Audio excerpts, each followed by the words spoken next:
Pam, are you ready? Okay, we're going to go ahead and get this meeting started. Our closed session went a little long, so that's why we're starting a few minutes late. Let's start with a roll call vote, please.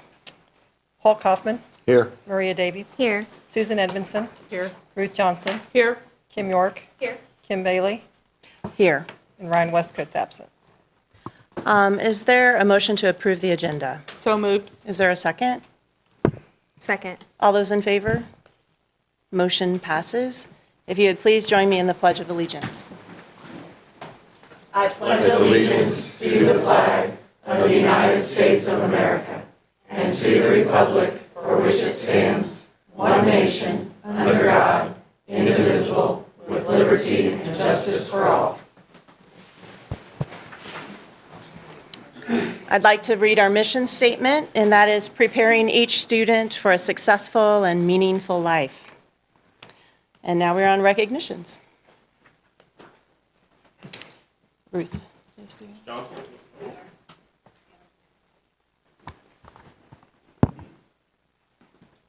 Sir, if you could come around to the back, if you don't mind. All right. This evening, we're honored to recognize one of our fine staff members that we have here in the school district.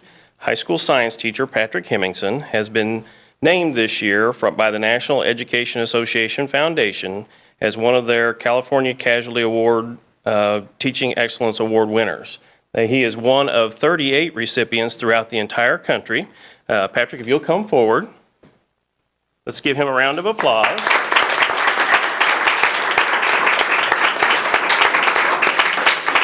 While he's posing, you may recognize he was our Teacher of the Year a year ago, and he's also a Missouri Regional Teacher of the Year. In addition, for being recognized as an outstanding teacher, the NEA also, through their state affiliate, nominates him, and he's recognized for his dedication to the profession, community engagement, professional development, attention to diversity, and advocacy for fellow educators. So he does a great job for us in many ways, and he's a proud representative of Ray-Pec. So thank you for being here tonight.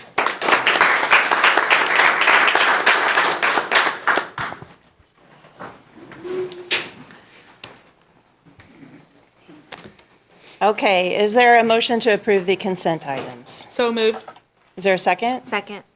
All those in favor? Motion passes. We are now on public comments. Is there anyone signed up for public comments? Not tonight. Okay. Informational items. Public relations update, Michelle Stidham. As Michelle's getting that loaded, she'll come forward then once she's got it all set up. And we've been experimenting with a new clicker device because the ones we had before didn't reach far enough, so hopefully this one will work for her. So.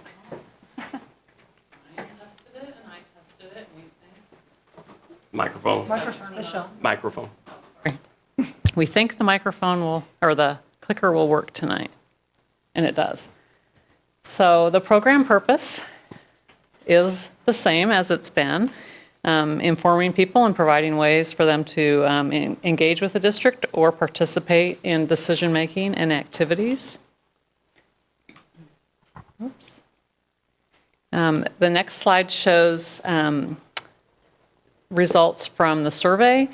And during the time period covered by our current strategic plan, we've made steady improvement in the 3 goal areas that are measured in the plan in the area of communication.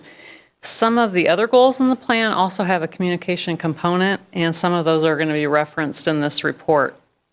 Now, the planning is underway to revise the strategic plan, so next year this update will look a little different, and it'll reflect the goals and the strategies in the new plan. This area, reporting our plans and progress to patrons, that continues to be an area of emphasis throughout the district, and I know it's also important to the board as it's something that's raised at many meetings as something that you want to do, engage with the public. This list shows the highest scoring indicators from the survey, and after each indicator you'll see the survey result from 2017 and then the survey result from 2016 for comparison. These results, this shows the indicators that showed the greatest improvement. This trend, what I think it clearly shows that the changes and improvements we made to the website have resulted in positive increase on those indicators. And then these indicators showed some slight decreases from the previous year, but I think the historical perspective shows that there is a positive trend. Rankings about the communication related to financial matters increased significantly in 2016. That was following several months of targeted communication leading to the bond issue. The scores this year are still well above 2014 and 15, even though they've dropped a little from last year. This slide tells a little bit about the website. We have analytics that we can look at that show what the most visited pages are. It can provide information about what times of the year, what weeks, what times of day people tend to visit the website. Our most visited pages continue to be those that are listed there, the homepage, high school, human resources. But one change this year under most frequent outlinks is RevTrack is now in our top 5, if you will. RevTrack is where people can do their online bill pay. And each year, we've been seeing more people use RevTrack to pay for school meals, their school fees, their activity fees, yearbooks, things like that. The YouTube channel, this shows that we don't have a lot of subscribers, but we do have a lot of viewers, especially for specific meetings. And it seems to be topic-oriented. If something on the agenda is something that people have a high interest in, they'll go on YouTube. And they don't generally watch the entire meeting. They watch a segment. This slide shows the top views. And we did try to look to see what maybe made the September 8th work session so interesting or compelling, and I'm not sure that we ever exactly determined why it had so many more views than some of the others. Our electronic newsletter, I think, has been very successful for us. You can see a little history there on how we started with a certain number of subscribers. Then we started adding parent emails automatically, allowing them to opt out rather than waiting for them to opt in. The newsletter is resent on Monday to people who didn't open it on Friday. So if you've ever received the in case you missed it version, it's because you didn't click to open it on Friday. And that boosts our open rate. And then the 2 bullets at the bottom show how people access our newsletter. And we're seeing a trend now where more people are opening it on their phone or a tablet rather than a desktop computer. Constant Contact is the service we use for that newsletter, and it provides data that shows some industry statistics. And for education organizations, the open rate percentage is 17%. Ours right now is 36.9%, so we're more than double the industry average. If you look back at my previous reports, which of course I do, I don't expect that you would, 2 years ago, the industry average for education organizations was 32.9%. A year ago, it was 21.3%. So that average is going down across the industry, I think because there's so much noise. People get so many messages, you just can't even begin to open it. Our open rate has stayed well above that industry average, and I believe that's because we don't add subscribers just to add subscribers. Really, the addresses we add or the people who opt in have a vested interest in the district, and they do want to know what we're doing. We don't go crazy sending out too many messages in this format, and so that open rate stays high. I might add that Michelle and I were at a conference a year or so ago, and this topic was among several school districts were talking about this, and kind of the holy grail is about 40%. That's what everybody kind of shoots for, to try to get to 40%. We're getting pretty close to that. So. Yeah, and it's hard. It is a little disheartening sometimes when I send out 8 8,400 emails, and you see 6,000 people didn't open them, or, it's like, oh my gosh. And that's still considered a good open rate.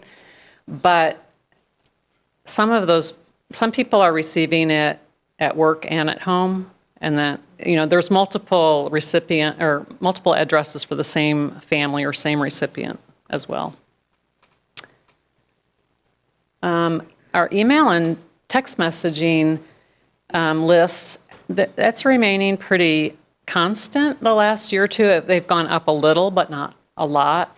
For several years, those lists were growing at larger percentages, but I think now most people who have email do end up signing up for it. Same with the text. And I'll make a note, the text messaging, more people subscribe to that after we've had snow day or some other crisis. The last couple of years have been a little quieter, and there's usually a burst in that subscription number after we've had multiple snow days or something like that. A lot of students will sign up after. We'll have 10 of them now this year. Because I probably just jinxed it, didn't I? Facebook and Twitter, I have a few statistics there. Facebook does tend to be our way to communicate with moms or parents. Our age group, you can see there, it's between 35 and 44, that's the bulk. And I thought it might be interesting for you to know, just like on a recent high-performing post, that was the photos of the homecoming candidates last week. It reached 11,400 people, 5,600 people clicked on it, and 700 people either liked it, shared it, or commented on it.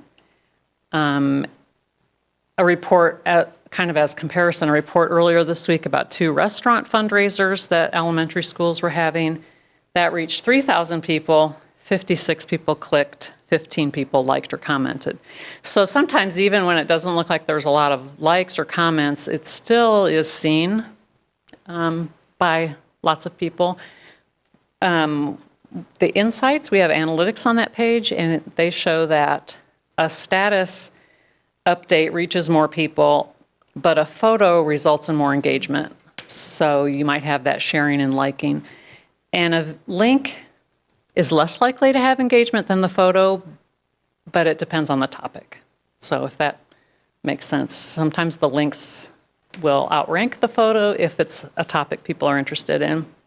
And then I've had people say, oh, the kids don't use Facebook anymore, and our statistics would bear that out. Only 1.5% of our followers on Facebook say that they're in the ages of 13 to 17. So this really is a way for us to connect more with our parents and our community members. On Twitter, 33% there are between the ages of 18 and 24, so it definitely skews younger. But there again, 67% are women of our Twitter followers. Twitter, easy for me to say, right?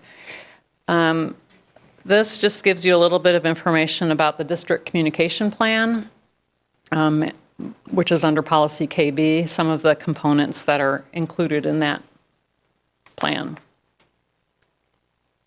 Any questions?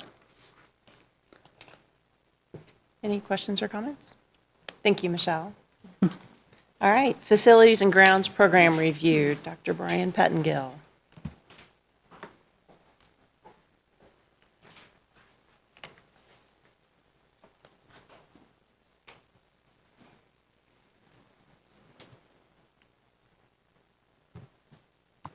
Can we just clap now? I mean,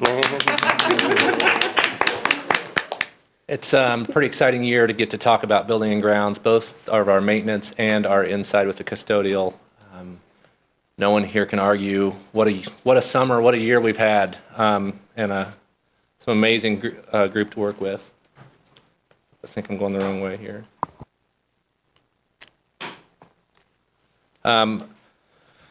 Ellen Wilfong is one of our administrative assistants that helps in the Building and Grounds Department. I would also throw in there Tammy Maddox that works directly with me. She helps us with a lot of our utility payments and organization and helps several of us.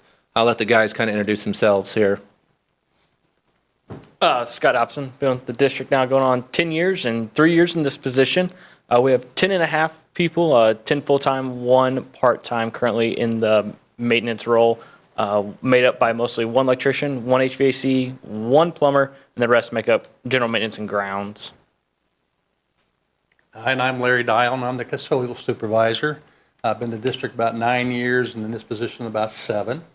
We have about 68 and a half total employees. 43 of those are evening custodian, or 45 are evening custodians. 13 and a half are day custodians.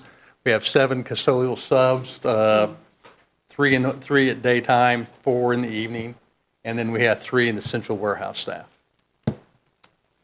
Very good. Van McLean has the energy management is also its own program review, so he's not here tonight, but I thought it was interesting as him being part of our team. He has 43 years in the Ray-Pec school district. That's pretty impressive.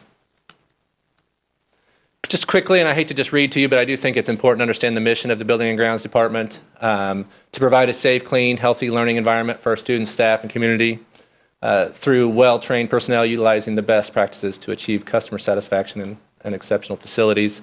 I think our guys take that to heart and take a lot of pride in what they do. A few of the highlights.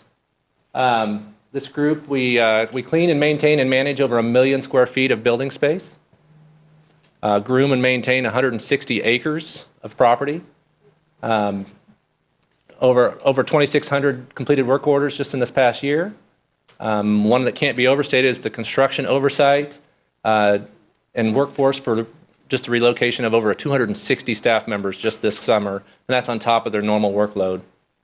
Our maintenance guys got it for the most part from building to building, and then the custodial crew got it once it got to the doors, then they took care of it from there. And there was some overlap, but the amount of work can't be overstated. In-house things, some of the major construction projects we did in-house, turning the old fax room into an industrial technology room as part of the remodeling. That's a huge undertaking, and we did that in-house.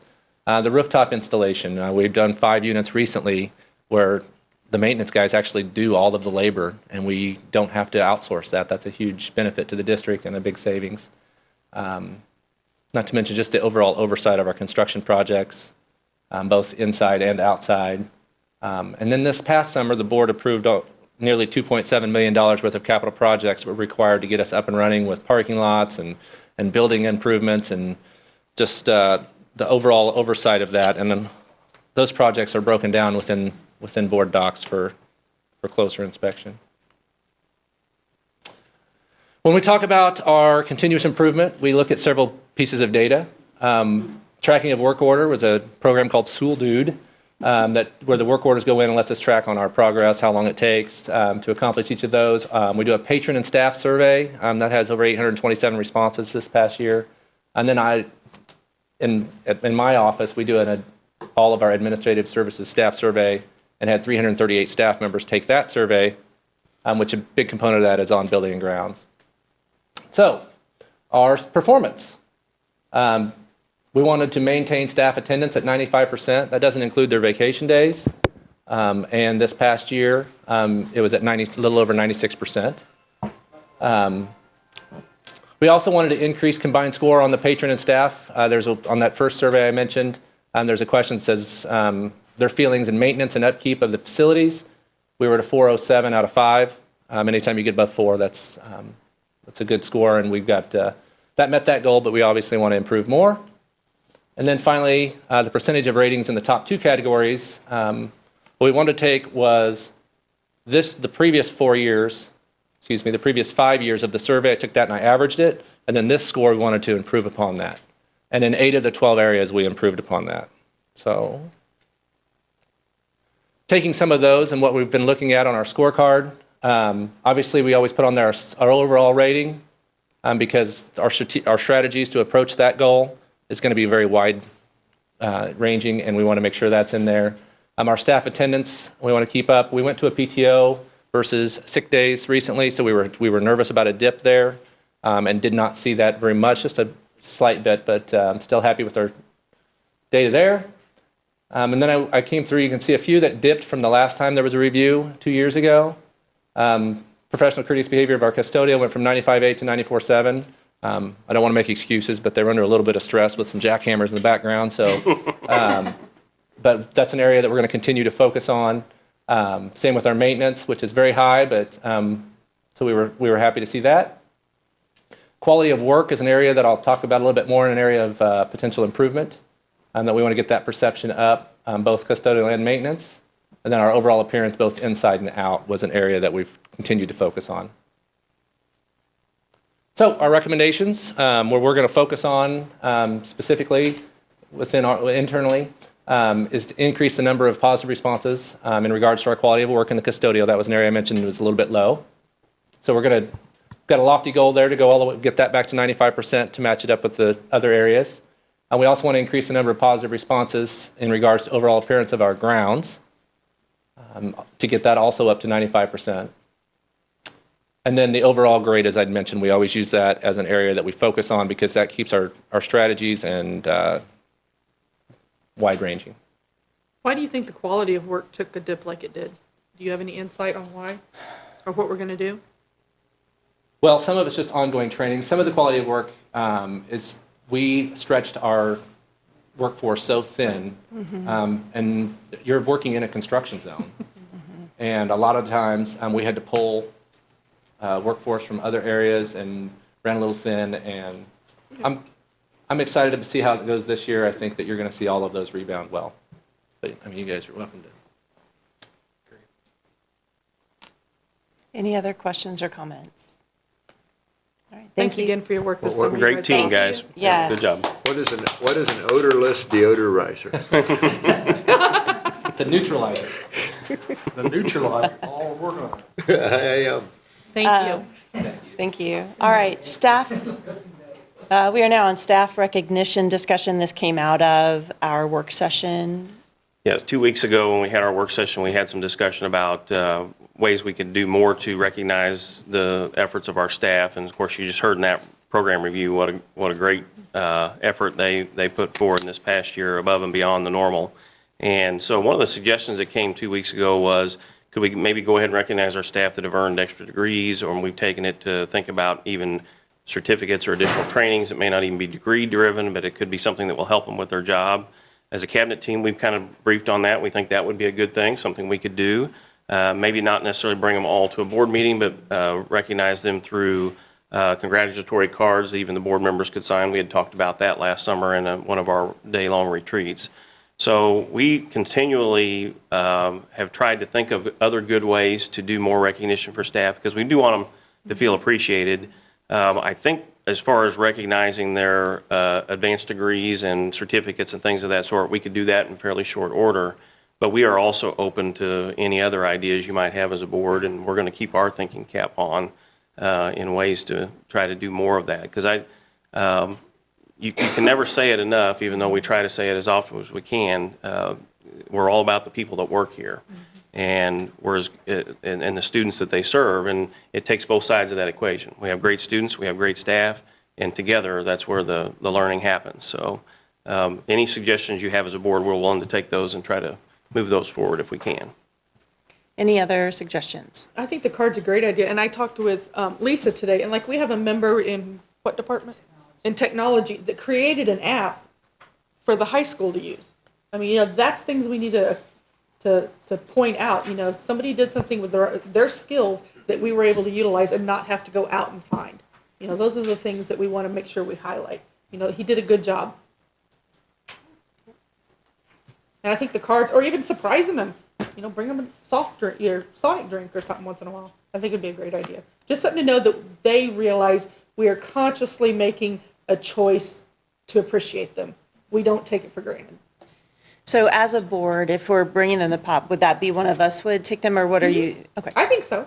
So just Because maybe a that way they list. see, we think enough of it to make a personal vested choice to do it. So kind of like what we're doing tomorrow is we have a set time, and you give us a list of people to be recognized, and then we divide and conquer. Is that kind of okay? That'd be fine.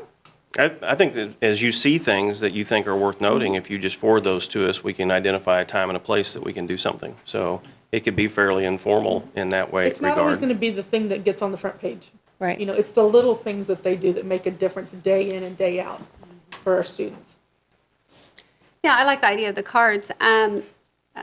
was there any discussion of doing anything at board meetings? Well, I think Like we do for- I talked with Lisa. We don't want to make this another meeting they have to go to. You know, their plates and their evenings are full. So I think I'd rather stick to something that we can go do for them rather than them having to come to us. And there are certain levels like And- tonight's Yeah. where it's a higher level even beyond our district that we would certainly want to invite them in as well. And even if we, even if they weren't required to attend, we could Absolutely. mention that the thing or That we'd done, that was yeah. done and the people that contributed or the school that did it. I think that would be good. Any other I suggestions? just don't want it to become another have to for them. Exactly. But absolutely. Any other suggestions? Just keep forwarding us any ideas of things you see that you want us to take note of, Thank you. and we'll do the same. Yeah, thank you for the work on that. MSBA draft advocacy positions. We have conference coming up next week, and in order to make things a little more concise, as we know, MSBA is a member-driven organization, and we have advocacy resolutions, platforms, different things that, unless it's in that document, they can't go advocate for it in Jeff City or DC. So that document is very important. So in the last year, they've done a big project of taking all 3 documents and merging them into one, so that it's simpler, more easy to understand, and there's no question. So we will vote next week as a delegate. I will vote on this new piece, and it's, I think you've all gotten an email copy of it. It's much cleaner, it's much simpler. There's a couple of ideas that were put out there that they're not supporting just because it makes it too narrow, about teacher contracts and some different things. I think the more open we can leave it, the more flexibility it gives our advocates to use when they're talking with legislators, as we know at the local level here. So I think it's a good piece. I think it will be a very positive piece in the future in helping them work with our advocacy. Thank you. Any questions or comments on that? Thank you for working on that. Yeah?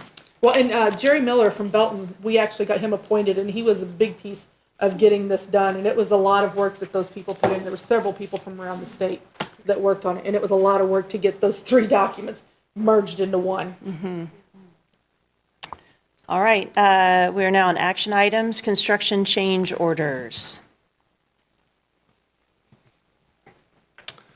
Just have 5 change orders for you, kind of spread out all over the place. Change order 5 for Progressive. We added some HDMI and USB extenders to get school started. There's probably an area, it was $3,757. Normally, that's something we might have done in-house, but with the time crunch, we want to make sure that our rooms were set up for our teachers. So we went ahead and moved forward with that on Progressive. J.A. Lillig, who was actually in charge of our Phase 1, we had a credit of $3,119 because the district took responsibility for some seating that they were initially part of their contract, and we decided to go ahead and take that on. So that was a credit. So those are always fun. Wilcott, number 6. Wilcott, if you'll know, did our 3 elementary schools that we did all the remodeling in, and we had a $1,409. There was no outlets put in one of the collaborative spaces at Eagle Glen, so we wanted to add in that to make that a more usable space. And that was actually a good price to get that done, and so we were happy to get that project completed. Let's see here. Next, we have Phillips. You might remember the south apron out here. As part of our capital projects, we replaced the apron entrance over here between Shoal and ASC. When they finished that, there was some additional scope that needed to be done. You may even notice there's extra asphalt out in front of it that makes it drain all appropriately, and we want to make sure we take care of our new entrance. So there was a change order for that additional scope. And then there was some additional curb painting for fire lanes that was required, and that was $1,235. So I'd be happy to answer any questions about these 5 change orders. Any questions or comments? We hope we're done, I think. We're hoping. Maybe not. There might be a very small one, a time and materials ticket with Progressive, but we're done with any sticker shock value. Awesome. Is there a motion? I move to approve the change orders as presented. Is there a second? All those in favor? Thank you. Motion passes unanimously. We are now on ProStart grant application. Good evening. What you have before you is the ProStart Teacher Grant application sponsored by the Greater Kansas City Restaurant Association. It was written by our ProStart teacher, Christina Hawker, and what she is asking for is materials to enhance the programming part of our ProStart classroom. So the grant will help pay for hotel pans and serving utensils for the chef's line, some chafing dishes, trays, tray covers, marketing supplies, and other startup materials. The first goal is to use these items to provide lunches for teachers once a month and showcase the cafe, which they are calling the Den. And but that's just a starting point. They hope to expand beyond that, but we have to start somewhere. It is for $4,000. It is a non-matching grant, so should we receive this grant, it is really just $4,000 to purchase these items. No financial obligation for the district. Are there any questions or comments? I'm so excited about this program and the opportunities that our students are going to be able to have with everything in that department. It'll be great. The kids have done some of their first few practice labs, and so that's been very, very exciting to see them in the kitchen area. I know that's been one of the biggest things that patrons have commented on after we had the open house was the kitchen, and they want to come take cooking classes now. So we're asking for your approval to submit the grant. Is there a motion? I move to approve the ProStart grant application. Is there a second? Second. All those in favor? Motion Please passes thank that unanimously. teacher for all of her hard work. I will. Thank you. That might be a recognition item in the future. Yeah, I think so. Like, how do you think? They could cook us lunch. I know, I was like. There is a plan in the works for touring that facility, and there might be some food involved at some future date, so. And I'm assuming, yeah, teachers are okay eating it, yeah. It should be good. I'm Desserts excited. are okay. Yeah. Committee reports. So we've just started our committees. The Strategic Planning Committee has met several times, and I must say that I've been very pleased and happy with the patrons that we've got on this. They've been very vocal in their table discussions and have had some good talks. I think it's went really well. We had a wellness committee meeting. Lindsay Tom did a great job leading it. And we're talking about putting together a workout day for the district employees, just to kind of get everybody excited about working out. And so that is scheduled tentatively for the second week in November, second Saturday.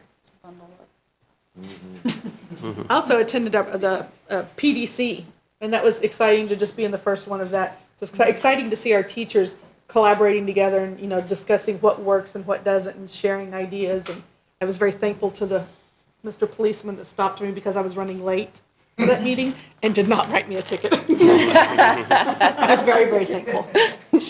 Being recorded. Any other committee reports? Well, Ruth mentioned the strategic planning meetings, and those are good, and really looking forward to the input and outcome of those. Yeah, I think what I'm excited about the strategic planning committee is how many stakeholders are a part of that, and they are very invested in this process. They're consistently showing up. We're not seeing deterioration. So I've been very encouraged by that. Any other committee reports? Team Ray-Pec met for the first time. It was just really housekeeping type stuff, went over the mission statement and the whole process of what's going to go on. So next month we'll really start getting into things. All right. Well, thank you all for your service on that. Superintendent's report. Everybody's always interested this time of year what our enrollment's doing, and the last Wednesday of September is our official count date when we turn in all of our data and we go through a cleanup process. So we're not quite there yet, but we're going to be really close to 6,100 students, which will be a new record high. We were 6,039, I believe, last year at the end of September. So we're seeing growth there, and that doesn't count the 150 plus pre-K students that are not in that total. A couple of folks have mentioned the strategic planning process, and next Tuesday night, the board will be meeting with that entire committee. So it'll be the entire board and the entire committee, and we are to the point now where we're going to be talking about specific strategies and start brainstorming on what those will be as part of that plan under those high-level focus areas that we're working on. We have a tentative date for our public forum that we're going to have for the entire community, that anybody that wants to come, of October 26th at 6:30 p.m. at the high school. We will firm that up after Tuesday's meeting and start distributing all that information out to our entire community. And even if you can't make it to that particular event, there'll be an online survey that we'll distribute as well for anybody that wants to help give us feedback through that process.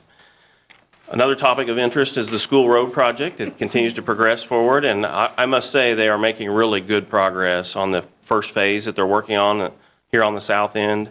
It appears they've got all the rock base down that they need to start laying asphalt, so I would suspect in the very near future, they'll start doing that, and hopefully within 30 days, we'll capture one more entrance point to the south end of the campus. That should help with the overall traffic flow, and contractor's been good to work with, the engineering firm's been good to work with, so it's making good progress, even though it takes a while, obviously. But thankfully, they're giving us access on both ends at this point, and we're able to make it work through the process. Then the other thing I wanted to mention, Ruth mentioned that the MSBA conference is next weekend, next Friday, Saturday, and Sunday, and our entire board, just so the community knows, is signed up to attend that conference. It's great professional development. They learn from other board members and experts from across the state at that event. There's over 100 breakout sessions, and our board is actually helping present in several cases. So they're sharing their knowledge and expertise as well. So appreciate that extra time and effort that they put in, time away from their families in order to take advantage of that opportunity. All right, Board of Education comments. Well, to follow that up, I would suggest all of you go online. You can actually see all of the presentations that are next week. I know none of my days start after 8 o'clock. I don't get to sleep in at all. So, but you can go on and read about the breakout session so that you can kind of pick and choose a little bit more at your own schedule than trying to rush through it once we get there. And then Dr. Monses and I attended a presentation by the Kansas City Public Schools on how charters have affected them. Very, very interesting. And I know Dr. Monses emailed this out to everyone.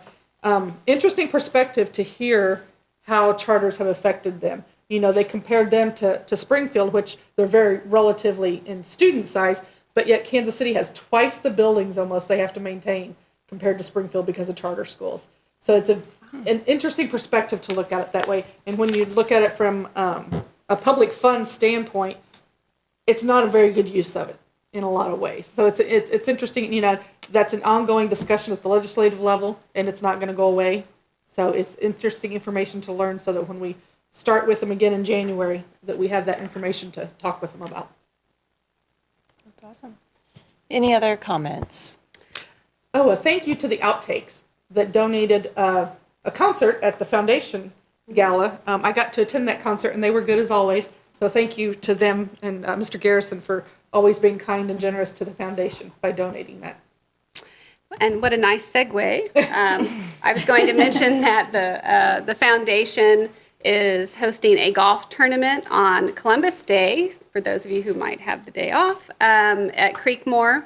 And I believe it starts, I don't know, around 11? Noon? Okay. Tee off noon, lunch. Okay.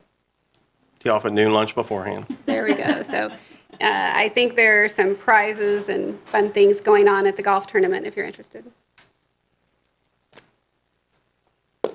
We had a good turnout at the parade on Saturday. The South Middle School did. I didn't get a chance to go around to see if there was other schools, but the South Middle School really made a presence. So it was fun.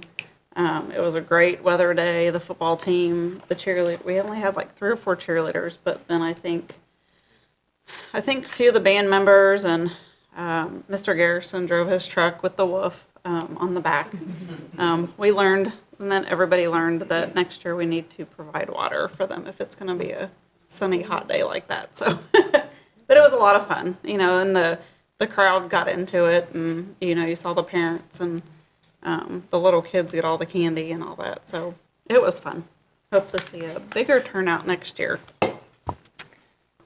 I would like to, Dr. Montz has presented a presentation at the Chamber of Commerce on Tuesday. One, you did a phenomenal job on that. But 2, I also want to give a shout out to the Chamber of Commerce because they all were asking, how can we support the school district? So just the overwhelming support of a room full of our businesses was just impressive to me. So that was very encouraging.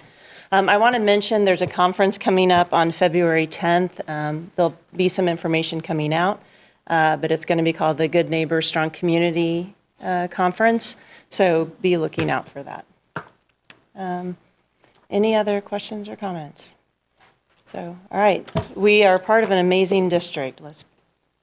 I'm excited for all that is to come. All right. Calendar of events, we've got the work session next Tuesday. That's again what Dr. Monson had mentioned on the strategic planning, so important for us to be there. We've got the conference next week. We've got, we need to be there at 6 on Thursday-ish. 6:30, I believe. 6:30. So let us know on that. And then we've got our regular board meeting again on October 19th. Other than that, this meeting is adjourned. Thanks, everyone, for coming.